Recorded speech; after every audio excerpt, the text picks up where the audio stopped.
18 ദിവസമായിട്ട് തുടരുന്ന യുദ്ധത്തിൽ ഏറ്റവും പുതുതായിട്ട് ലഭിക്കുന്നൊരു വിവരം, ഇറാൻ ഇതുവരെ പരീക്ഷിക്കാത്ത ഒരു തരത്തിലുള്ള ഒരു പ്രത്യേക തരം ആയുധം പുറത്തെടുക്കാൻ പോവുകയാണ്. സിജ്ജീൽ എന്നുള്ളതാണ് ആ ആയുധത്തിൻ്റെ പേര്. അതായത് ഖരമാലിന്യം കൊണ്ട് പ്രവർത്തിക്കുന്ന ഒരു ബാലിസ്റ്റിക് മിസൈൽ.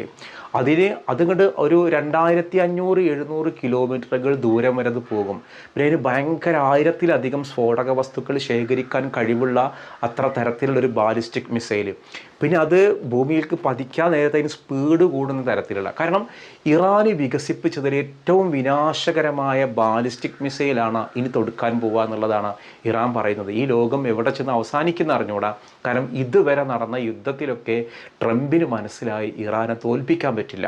ഇപ്പോൾ അത് ഏറ്റവും ഒടുവിൽ ലഭിക്കുന്ന വിവരം, ഇസ്രായേൽ സേന ഇറാൻ്റെ രണ്ടാമത്തെ പ്രധാനപ്പെട്ട ഒരാൾ അലി എന്ന് പേരുള്ള, അതായത് അവരുടെ സുരക്ഷാ കാര്യങ്ങൾ നോക്കിയിരുന്ന പ്രധാനി അലി എന്ന് പറയുന്ന ഒരാളെ ബോംബിട്ട് കൊന്നിരിക്കുന്നു.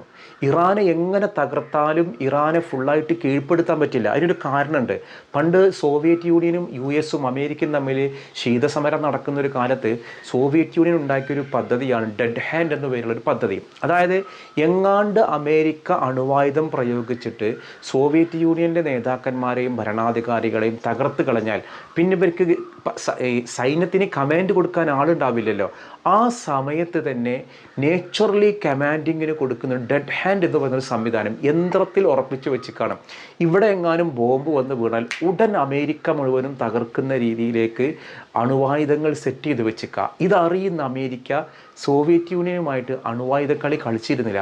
ഇതേപോലെ ഇറാനിൻ്റെ പരമോന്നത നേതാവ് ആയത്തുള്ള ഖുമൈനി കൊല്ലപ്പെട്ടല്ലോ.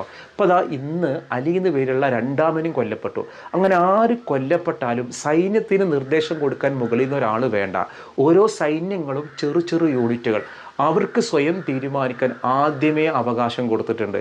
മുകളിൽ നിന്ന് ഓർഡർ വന്നില്ലെങ്കിലും നിങ്ങൾ തുരുതുരെ ആക്രമിക്കുക. അതുകൊണ്ടാണ് ഗൾഫ് നാടുകളിലേക്ക് കൃത്യമായിട്ട് ആക്രമണം, ദുബായിലേക്കും മറ്റൊക്കെ. അവർക്ക് കോടികളുടെ നഷ്ടമാണ്. ട്രംപ് പറയാണ് ഗൾഫ് രാഷ്ട്രങ്ങൾ ആക്രമിക്കുക എന്നുള്ളത് ഞങ്ങൾ മനസ്സിലാക്കില്ല. അപ്പോൾ അവർ ചെയ്യാൻ പോകുന്നൊരു കാര്യം, എണ്ണ ഉൽപ്പാദിപ്പിക്കുന്ന ഒരു കാർക്ക് ദ്വീപുണ്ടല്ലോ, ആ ദ്വീപ് പിടിച്ചടക്കുക എന്നുള്ളതാണ്. ഞാൻ മനസ്സിലാക്കുന്നൊരു കാര്യമുണ്ട്, ഇറാന് എഴുതി തള്ളാൻ പറ്റില്ല. ഇറാൻ്റെ കയ്യിൽ അവർ തന്നെ തദ്ദേശീയമായിട്ട് നിർമ്മിച്ചെടുത്ത സിജ്ജീൽ എന്ന് പേരുള്ള ബാലിസ്റ്റിക് മിസൈൽ, ഡാൻസ് കളിക്കുന്ന മിസൈൽ വരെ ഉണ്ട് എന്നുള്ളതാണ്. അപ്പോൾ എന്തായാലും നമ്മൾ പ്രാർത്ഥിക്കുക. കാരണം ഈ യുദ്ധം കൊണ്ട് നമുക്ക് എന്തായാലും നഷ്ടങ്ങളേ ഉള്ളൂ. ഗൾഫിലൊക്കെ ഒരുപാട് പ്രയാസങ്ങളുണ്ടാവും, നമ്മുടെ നാട്ടിൽ പ്രയാസങ്ങളുണ്ടാവും. അതുകൊണ്ട് മലയാളികളായ നമ്മൾ കാത്തിരിക്കുക, റബ്ബേ എത്രയും പെട്ടെന്ന് യുദ്ധം അവസാനിപ്പിക്കാൻ. ഭരണാധികാരികൾക്ക് തോന്നാതെ നടക്കൂല.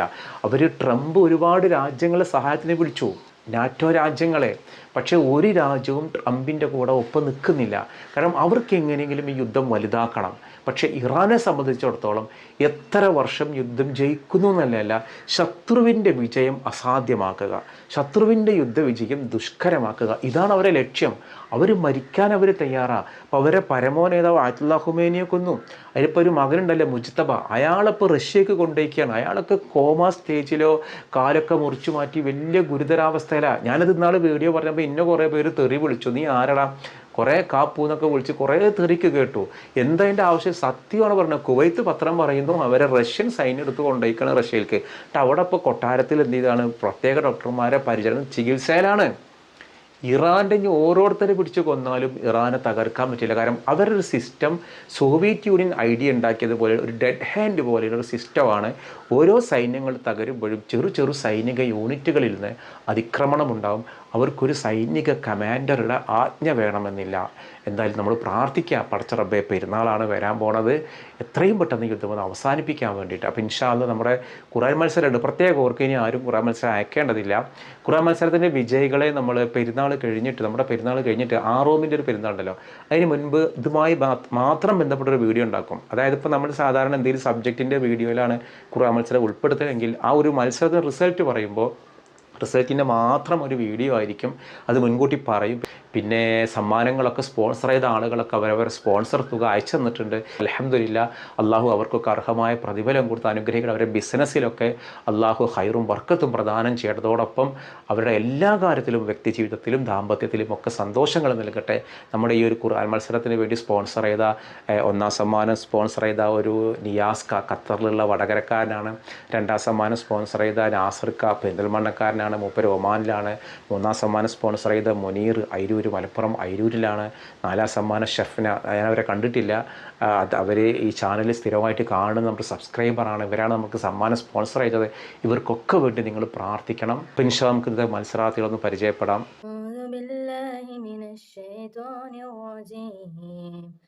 بسم الله الرحمن الرحيم حميم تنزيل من الرحمن الرحيم كتاب فصلت آياته قرآنا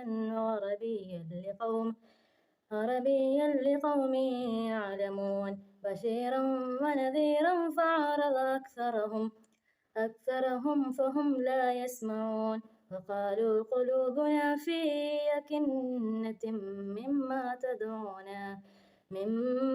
تدعونا إليه وفي آذاننا. أعوذ بالله من الشيطان الرجيم. بسم الله الرحمن الرحيم.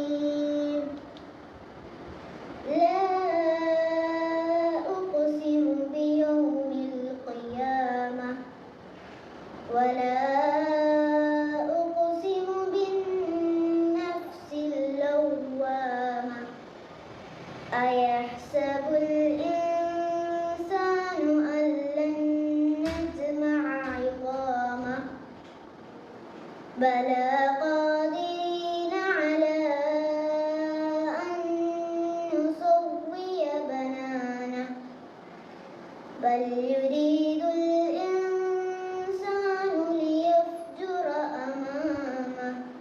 أعوذ بالله من الشيطان الرجيم. بسم الله الرحمن الرحيم. الرحمن علم القرآن خلق الإنسان علمه البيان الشمس والقمر بحسبان والنجم والشجر يسجدان والسماء رفعها ووضع الميزان صدق الله العلي العظيم. أعوذ بالله من الشيطان الرجيم. بسم الله الرحمن الرحيم.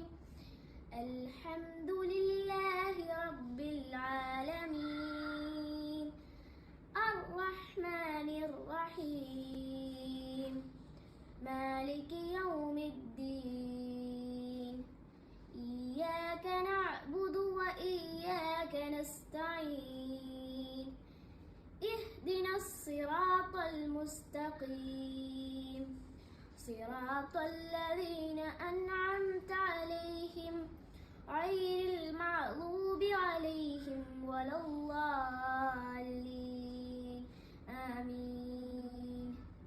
أعوذ بالله من الشيطان الرجيم. بسم الله الرحمن الرحيم. تبارك الذي بيده الملك وهو على كل شيء قدير الذي خلق الموت والحياة ليبلوكم أيكم أحسن عملا وهو العزيز الغفور الذي خلق 7 سماوات طباقا ما ترى في خلق الرحمن من تفاوت فارجع البصر هل ترى من فطور ثم ارجع البصر كرتين ينقلب إليك البصر خاسئا وهو حسير ولقد زينا السماء الدنيا بمصابيح وجعلناها رجوما للشياطين وأعتدنا لهم عذاب السعير وللذين كفروا بربهم عذاب جهنم وبئس المصير إذا ألقوا فيها سمعوا لها شهيقا وهي تفور